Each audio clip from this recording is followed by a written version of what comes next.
Mateo chapter 1. Ito ang talaan ng mga ninuno ni Jesucristo na mula sa angkan ni David na mula naman sa lahi ni Abraham.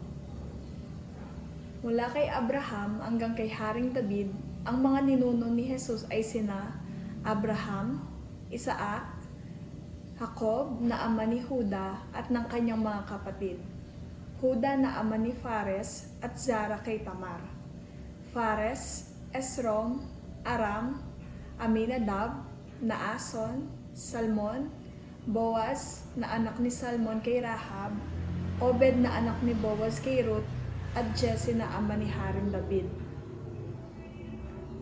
Mula naman kay Haring David hanggang sa naging bihag ang mga taga-Huda sa Babylonia, ang mga ninuno ni Jesus ay sina David, Solomon na anak ni Haring David sa asawa ni Urias, Rehoboam, Abias, Asa, Jehoshaphat, Joram, Ozias, Hotam, Hakaz, Ezekias, Manases, Amon, Hosias, Jeconias at mga kapatid nito.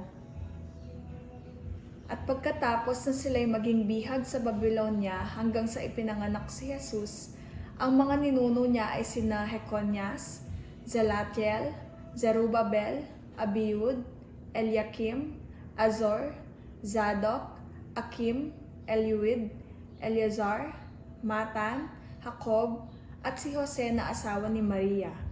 Si Maria ang ina ni Jesus ang tinawag na Kristo.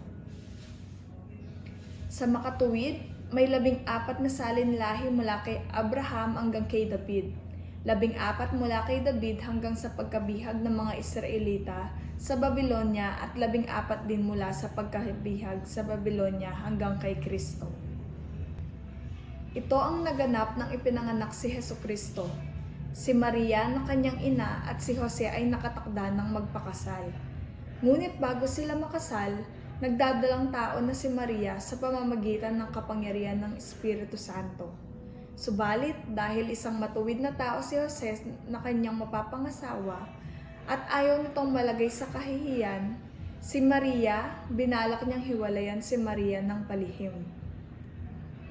Ngunit habang pinag-iisipan nito ni Jose, nagpakita sa kanya sa panaginip ang isang anghel ng Panginoon. Sinabi nito sa kanya, "Jose, anak ni David, huwag kang matakot ng pakasalan si Maria, sapagkat ang sanggol na dinadala niya ay mula sa Espiritu Santo.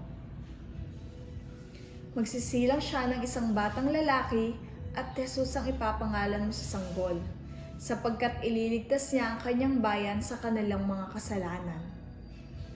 Nangyari nga ang lahat ng ito upang matupad ang sinabi ng Panginoon sa pamamagitan ng propeta. Maglilihi ang isang birhen at magsisilbing ng isang sanggol na lalaki at tatawagin itong Emmanuel.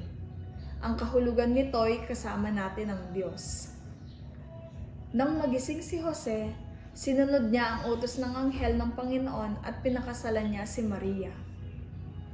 Ngunit hindi niya sinapingan si Maria hanggang magsilang ito ng anak na lalaki at Jesus ang ipinangalan ni Jose sa sanggol.